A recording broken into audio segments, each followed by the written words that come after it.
tumwite Papa Sava Niyitegeka Gratien Seburikoko n'andi mazina agiye atandukanye. Uyu nguyu yamenyekanye binyuze mu mafilimi nyarwanda mu gukina inkinamico zitandukanye zigenda zinyuzwa kuri radiyo Rwanda. Uyu munsi rero niwe tugiye kuganiraho, turakubwira igitaramo yakoze ku itariki 30 z'ukwezi kwa mbere 2026. Ni igitaramo cyari kigamije kwizihiza imyaka 30 amaze yinjiye mu myidagaduro nyarwanda. Papa Sava rero nk'uko yagiye abitangaza, akaba yujuje imyaka 30 mu myidagaduro nyarwanda. Uyu nguyu yamenyekanye binyuze mu mafilimi agiye atandukanye, ibiganiro bigiye bitandukanye agenda anyuzaho bigakundwa na buri wese. Ni ibirori rero byabereye i Kigali ahitwa muri Mundi Center. Uyu nguyu yagiye atumira abantu batandukanye, harimo abo bagenda bakinana mu mafilimi agiye atandukanye.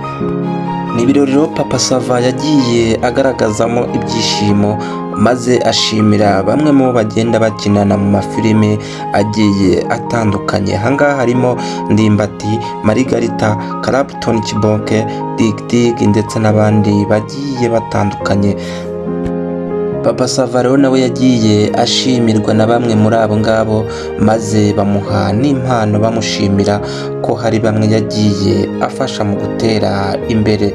Ni ijambo ryavuzwe na Marigarita avuga ko bamwe muri bo bamaze kugera ahantu hashimishije bitewe n'uyu mugabo Papa Sava. Usibye rero kuba yari arimo arizihiza imyaka 30 yari amaze mu myidagaduro nyarwanda, Papa Sava yanashyize hanze filimi ye nshya yitwa What a Day.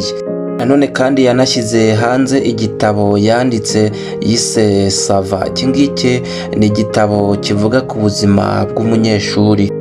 Aha rero Papa Sava ubwo yabazwaga n'itangazamakuru bamwe mu bakinnyi abona beza bazi gukina, yagiye avuga ko abakinnyi bose ari beza kandi bazi gukina, gusa hari abo yagiye avugamo barenze abandi. Ahangaha twakubwira nk'uwitwa Samusure, Ama-G The Black, Dr Sabi, Clapton Kibonke, Bamenya ndetse n'abandi batandukanye.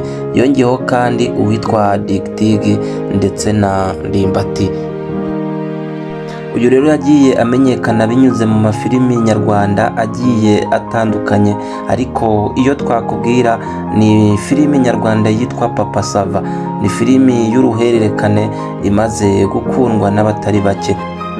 Kuri iyi tariki rero 30 z'ukwezi kwa mbere nibwo wari umunsi we wo kwizihiza imyaka 30 amaze mu ruganda nyarwanda rw'imyidagaduro.